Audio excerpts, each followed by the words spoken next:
What I learned about turning 40. Hello, y'all. I'm Diana Brienne.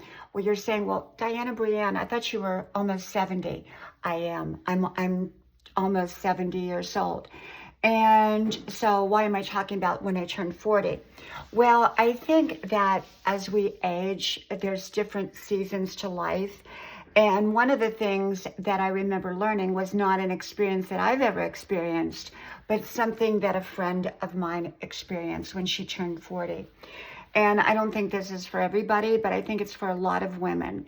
And I remember knowing this one attractive woman who turned 40, and she said the biggest thing that she noticed is that men often did not look her way that they had when she was younger.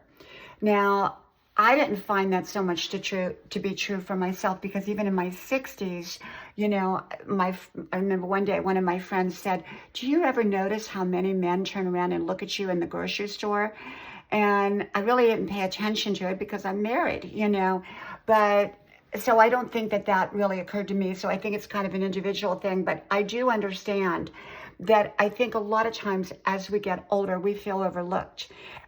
Whereas when we were younger, we did not feel that way. I do know that I've had that experience in other areas of life. When I ended up with a nosebleed and ended up in the emergency room, when the ambulance came to pick me up, this was a few years back,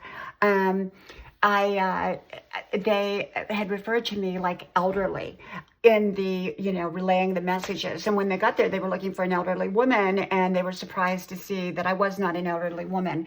But anybody over the age of 60, I guess in some situations are considered elderly.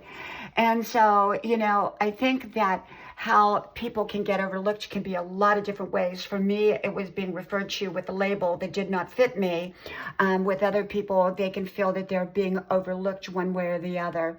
So I thought I would share that little bit about one of the things about aging, because I'm kind of becoming part of, you know, for my own self, an aging advocate, an old people's advocate, kind of showing you that these are the things a lot of older people experience, not all, but a lot. Okay? From my house to yours, I hope to talk to you soon again. Bye-bye.